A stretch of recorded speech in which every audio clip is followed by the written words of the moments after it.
नमस्कार, मैं हूं आकांक्षा। आप देख रहे हैं स्वराज राजस्थान। खबरों की शुरुआत करेंगे, लेकिन सबसे पहले नजर हेडलाइंस पर। पंचायत चुनाव को लेकर सुप्रीम कोर्ट का राज्य सरकार को निर्देश, 15 अक्टूबर तक कराए जाएं चुनाव। पूछा वक्त पर क्यों नहीं हुए चुनाव। राज्य में कोरोना के नए 173 मामले सामने। RUHS हॉस्पिटल में कोरोना के लक्षण वाले बुजुर्ग ने दी जान। अस्पताल की दूसरी मंजिल से छलांग लगाई।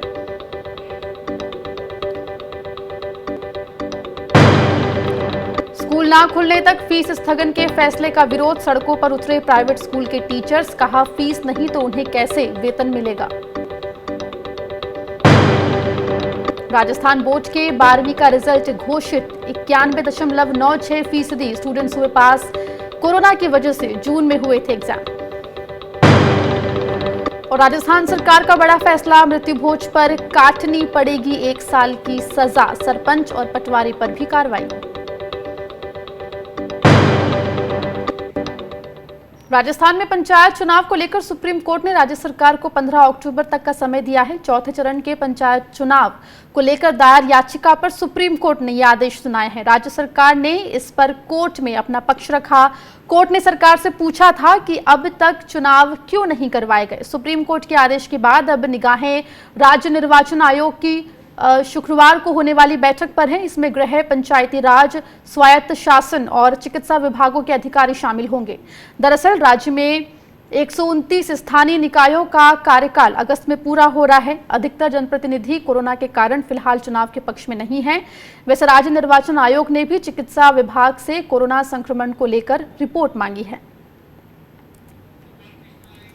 गोपाल कृष्ण हमारे संवाददाता इस पूरे मुद्दे पर अधिक जानकारी के साथ जुड़ गए हैं। गोपाल, तो आज सुप्रीम कोर्ट में सुनवाई हुई निकाय चुनाव को लेकर और 15 अक्टूबर की 15 तारीख तक चुनाव कराने के निर्देश सुप्रीम कोर्ट ने दिए हैं। क्या कुछ और सुप्रीम कोर्ट ने अपने आदेश में कहा है? देखिए आकांक्षा, राज्य चुनाव आयोग की तरफ से सुप्रीम कोर्ट में याचिका दायर की गई थी और कहा गया था कि जो चौथे चरण के चुनाव है, पंचायत चुनाव और जिला परिषद के चुनाव को कराने के लिए सुप्रीम कोर्ट राज्य सरकार को आदेश दे। जिसके बाद राज्य सरकार की तरफ से पेश वकील ने कहा कि चूंकि कोरोना महामारी काफी तेजी से फैल रहा था और लगातार वहां पर भी संख्या बढ़ रही थी, इसको ध्यान में रखते हुए चौथे चरण के पंचायत चुनाव नहीं कराना संभव नहीं था। जिसके बाद सुप्रीम कोर्ट ने कहा कि ठीक है, 15 अक्टूबर तक चुनाव हो जाने चाहिए और इसको लेकर के अब राज्य चुनाव आयोग 10 जुलाई को मीटिंग बुलाने वाला है और मीटिंग में मेडिकल बोर्ड के ऑफिसर शामिल होंगे और वो बताएंगे कि किस तरीके से चुनाव होगा और जो 15 अक्टूबर से पहले चुनाव होने हैं, किस तारीख को चुनाव कराया जाएगा। उसके बाद मीटिंग के बाद यह फैसला राज्य चुनाव आयोग लेगा। जी गोपाल, तो राज्य सरकार ने इस पर क्या कुछ कहा है? किन वजहों से चुनाव नहीं करवा रही थी? क्या इसको लेकर कोई जानकारी है? देखिए आकांक्षा, राज्य सरकार की तरफ से यह कहा गया कि चूंकि कोरोना महामारी काफी तेजी से फैल रहा था और सोशल डिस्टेंसिंग का पालन करने के लिए कहा गया था, MHA का गाइडलाइन था, उसका गाइडलाइन पालन करना जरूरी था। इन तमाम चीजों को ध्यान में रखते हुए राज्य सरकार चुनाव नहीं करा रही थी। हालांकि अभी भी कई ऐसे लोग हैं, पदाधिकारी हैं जो चुनाव चाहते हैं कि चुनाव फिलहाल तब तक ना हो जब तक यह इस महामारी से निपट नहीं लिया जाता है। लेकिन इसको लेकर के राज्य सरकार के तरफ से राज्य चुनाव आयोग की तरफ से सुप्रीम कोर्ट में अर्जी दाखिल की गई, जिस पर यह फैसला सुप्रीम कोर्ट ने सुनाया है। जी गोपाल, शुक्रिया तमाम जानकारी के लिए। उधर राज्य सरकार ने कोरोना काल के बीच निजी स्कूलों में फीस जमा करने के मामले में अभिभावकों को बड़ी राहत दी है। राज्य में 30 जून तक स्कूल फीस स्थगित करने के आदेश को अब बढ़ा दिया गया है। अब स्कूल खुलने तक फीस नहीं जमा करानी होगी। इस बारे में आदेश भी जारी कर दिए गए हैं। फीस जमा नहीं होने पर निजी स्कूल छात्रों का नाम नहीं काट सकेंगे। बता दें कि राज्य में स्कूल मौजूदा हालात में 31 जुलाई तक बंद रखने के आदेश हैं। बाद में कोरोना को देखते हुए स्कूल खोलने पर फैसला होगा।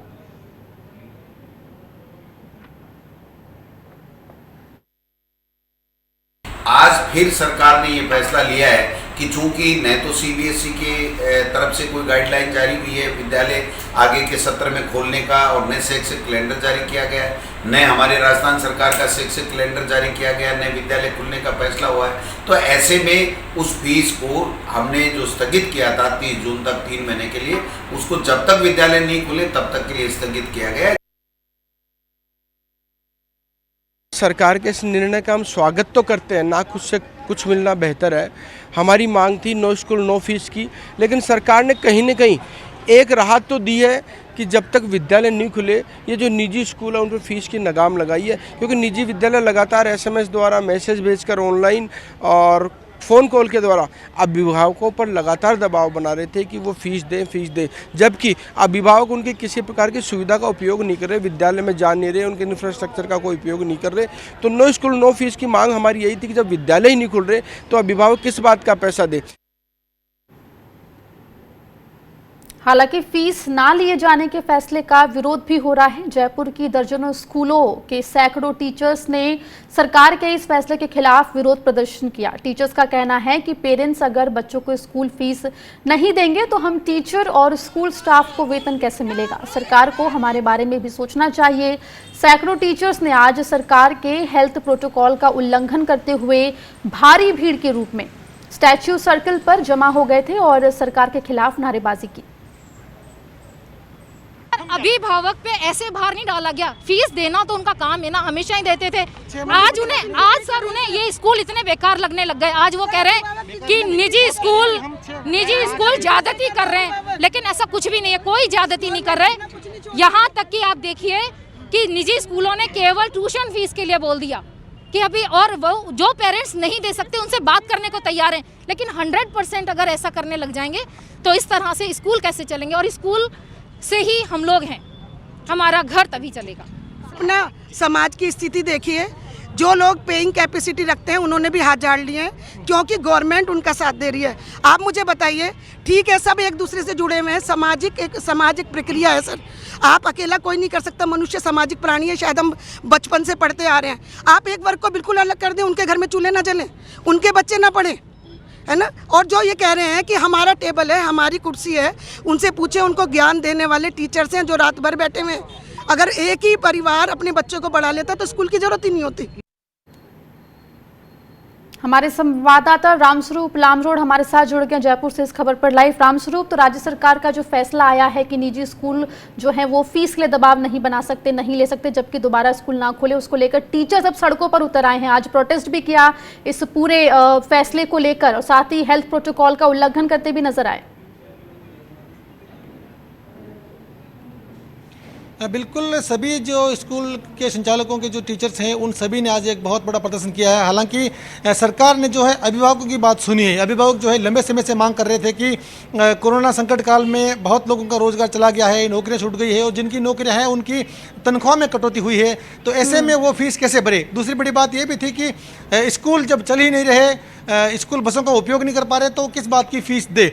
तो सरकार ने जो है शुरुआत में 30 जून तक के लिए फ़ीस को पोस्टपोन किया था। अब उसको बढ़ा करके और आगे तक कर दिया कि जब तक स्कूल नहीं खुलेंगे तब तक फीस नहीं ली जाएगी। लेकिन इस निर्णय का निजी स्कूल संचालक पुरजोर विरोध कर रहे हैं।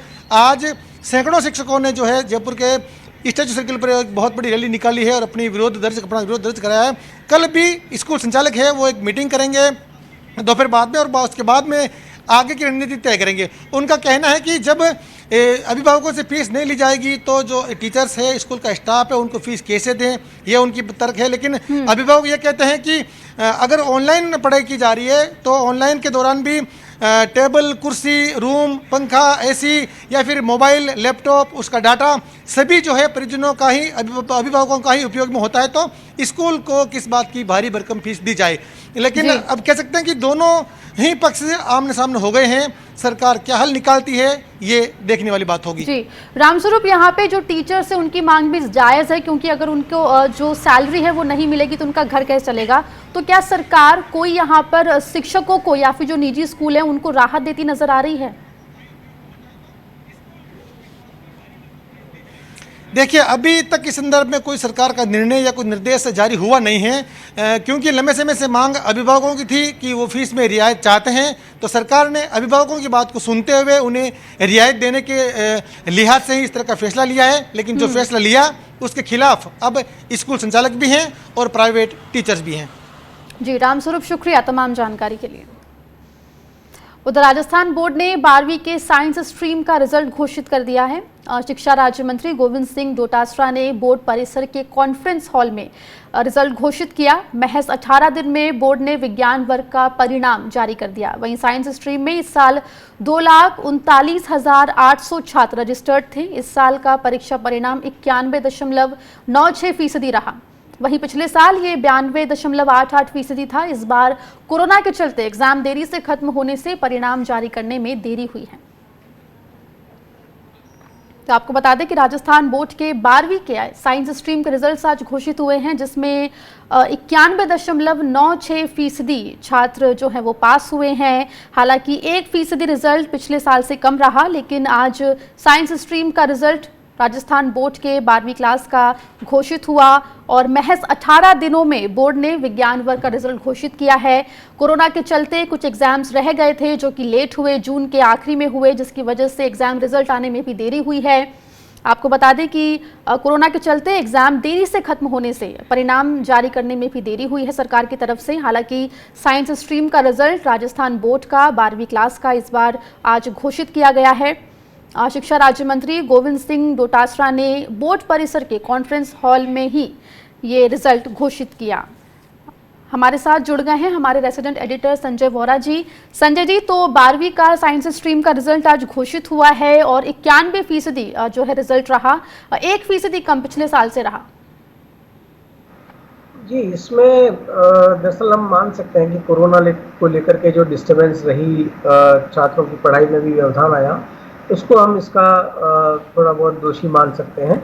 लेकिन वैसे अगर देखा जाए तो रिज़ल्ट बहुत अच्छा रहा है और सबसे बड़ी बात यह है कि माध्यमिक शिक्षा बोर्ड ने ये रिज़ल्ट बहुत जल्दी जारी किए हैं, ये देखते हुए कि एग्ज़ाम जून के लगभग तीसरे सप्ताह में खत्म हुए थे, आखिरी सप्ताह में खत्म हुए थे।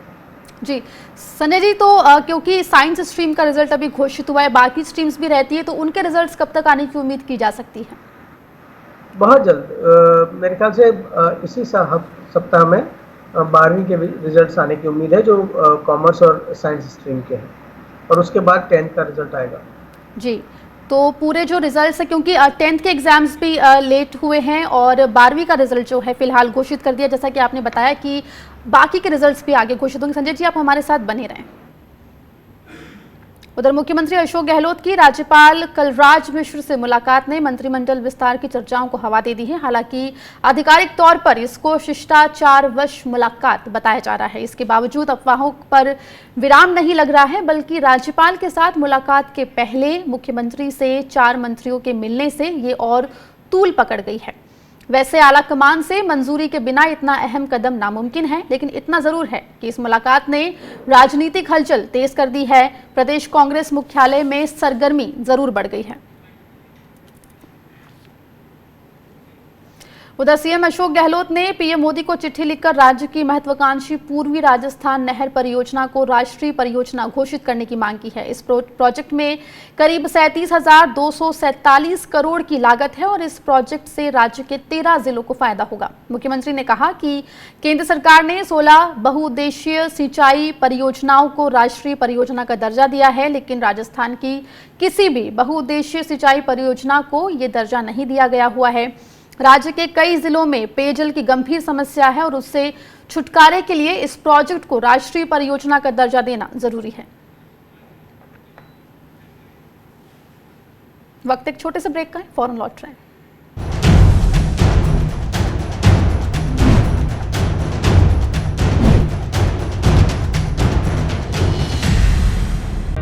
सपने सच तब होंगे जब आप सपने दिखना शुरू करेंगे। ये शब्द हैं उस शख्सियत के जिसके सपनों ने दी इस देश को एक नई उड़ान, डॉक्टर APJ अब्दुल कलाम। और ऐसे ही हर स्टूडेंट के सपने पूरे करेंगे हम, under best guidance of expert faculty team. Admission open in science and technology, humanities, social science, arts and sports. Doctor APJ Abdul Kalam university, Indore. For details contact 180030026072। Stream कोई भी हो, बेस्ट करियर ऑप्शन के लिए है Bhabha university. Best faculty, world class infrastructure, scholarships, hitech labs, 27 acre of lush green campus, hostel facility. Admissions open for engineering, pharmacy, dental, computer application, management and agriculture. Bhabha university at Hoshangabad road Bhopal. Call 9165025500।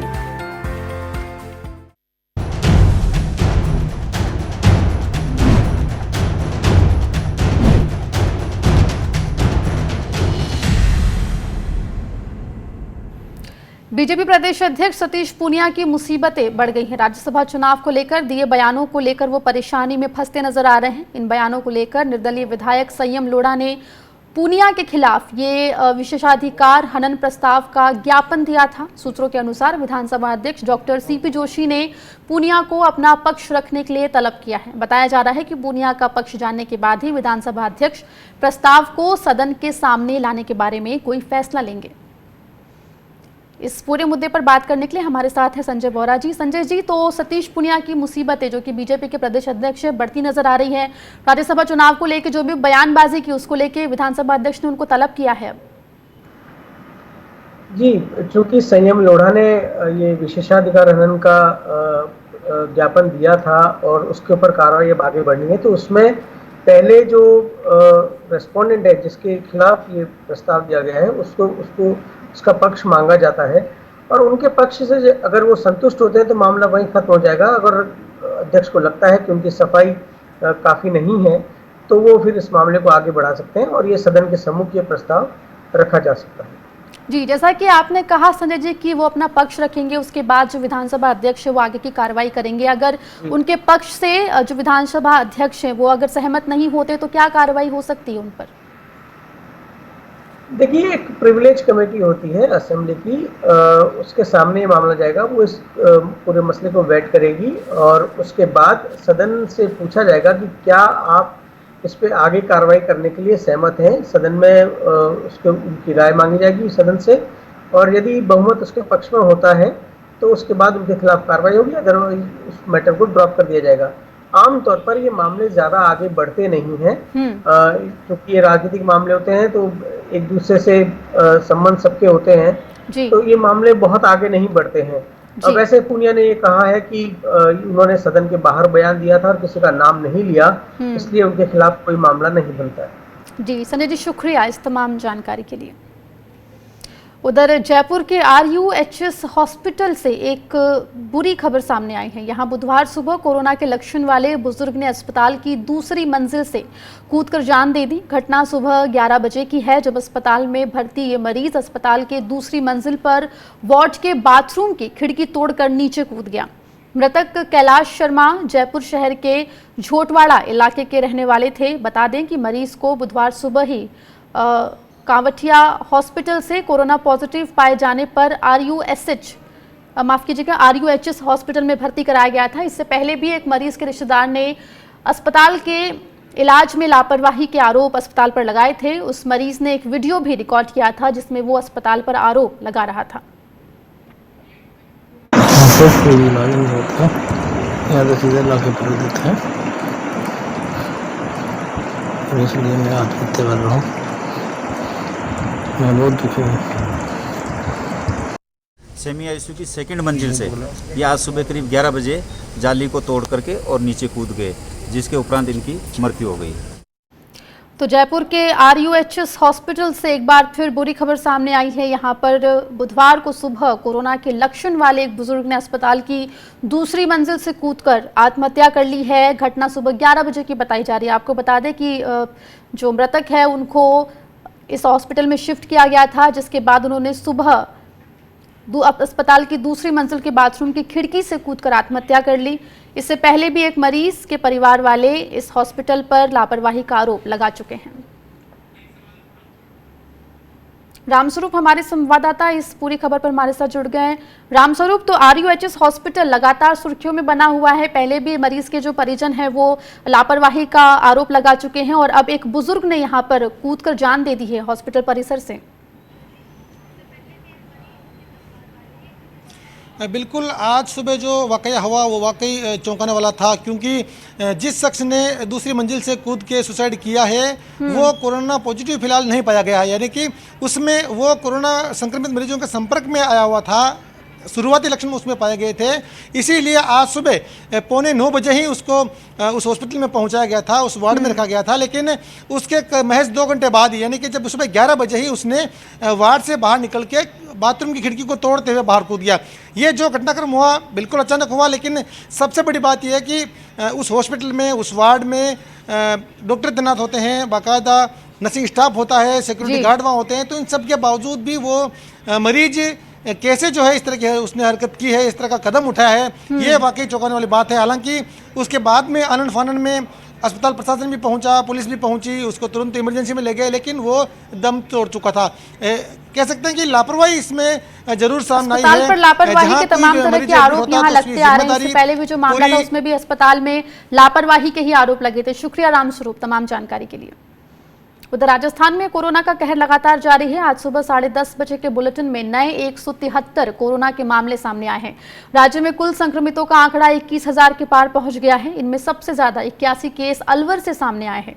वहीं राजधानी जयपुर में 34 corona के नए मामले सामने आए, जबकि कोटा से 12, भीलवाड़ा से 11, राजसमंद से 10, नागौर और बीकानेर से 10-10 केस सामने आए। अब तक प्रदेश में 478 लोगों की जान कोरोना के चलते जा चुकी है, जबकि 16,000 से अधिक लोग कोरोना संक्रमित लोग इस बीमारी से ठीक भी हो चुके हैं। जोधपुर शहर में कोरोना संक्रमित मरीजों का आंकड़ा लगातार बढ़ रहा है, लेकिन जोधपुर कमिश्नरेट के एक पुलिस थाने में बर्थडे पार्टी का वीडियो वायरल हो रहा है, जिसमें कोरोना गाइडलाइंस की धज्जियां उड़ती नजर आ रही हैं। कमिश्नरेट पुलिस पश्चिम क्षेत्र के एक थाने के वायरल हुए वीडियो में किसी पुलिसकर्मी का बर्थडे सेलिब्रेशन किया जा रहा था। पार्टी में बजाए गए गीतों पर पुलिसकर्मी जमकर थिरकते नजर आ रहे हैं। वहीं इसके दौरान पुलिसकर्मियों ने ना तो मास्क पहन रखा था और ना ही सोशल डिस्टेंसिंग का पालन हो रहा था। अब राजस्थान में मृत्यु भोज कराने पर 1 साल की सजा और 1,000 रुपए का जुर्माना भी लगाया जाएगा। अपराध शाखा के डीआईजी किशन सहाय ने सभी एसपी को मृत्यु भोज पर लगाम लगाने के आदेश जारी किए हैं। आदेश के अनुसार मृत्यु भोज की सूचना न देने पर पंच, सरपंच के अलावा पटवारी पर भी सख्त कार्रवाई की जाएगी। कोई व्यक्ति मृत्यु भोज करता है या इसके लिए जोर डालता है या मृत्यु भोज कराने में मदद करता है तो उसे भी 1 साल की जेल हो सकती है। उससे पर 1,000 रुपए तक का जुर्माना भी लगाया जा सकता है। उधर राजस्थान में दूध और दूध से बने पदार्थों की शुद्धता जांचने के लिए बुधवार से राज्य भर में अभियान शुरू किया गया। यह अभियान 14 जुलाई तक चलाया जाएगा, जिसमें बड़े स्तर पर डेयरी प्रोडक्ट्स के नमूने लेकर जांच की जाएगी। ये जानकारी चिकित्सा एवं स्वास्थ्य मंत्रालय मंत्री डॉक्टर रघु शर्मा ने दी है। उन्होंने कहा कि अभियान के तहत दूध और दूध से बने उत्पाद जैसे कि पनीर, बटर, घी, मावा और मिठाइयां वगैरह के नमूने लिए जाएंगे। उन्होंने ये भी कहा कि सभी खाद्य सुरक्षा अधिकारियों को भरपूर मात्रा में सभी जरूरी उपकरण और सुविधाएं उपलब्ध कराई जाएंगी। कोरोना का असर दूसरे बिजनेस के साथ साथ होटल इंडस्ट्री पर भी पड़ा है। पिछले 4 महीने से होटल सूने पड़े हैं। भले ही राज्य सरकार ने 8 जून से होटल और रेस्टोरेंट खोलने की इजाजत दे दी हो, लेकिन इसके बावजूद भी होटल के रूम की बुकिंग नहीं हो पा रही है और ना ही रेस्टोरेंट चल पा रहे हैं। होटल मालिकों ने राज्य सरकार से राहत देने की मांग की है। उनका कहना है कि होटल संचालन के लिए करीब 19 तरह के लाइसेंस लेने पड़ते हैं। सरकार इन लाइसेंस को 1 साल की फीस माफ करके राहत दे। साथ ही पिछले 4 महीने से होटल पूरी तरह से बंद पड़े हैं। ऐसे में बिजली बिलों के जो फिक्स चार्ज होते हैं वे माफ किए जाने चाहिए। स्वराज राजस्थान में फिलहाल इतना ही। खबरों का सिलसिला लगातार जारी है।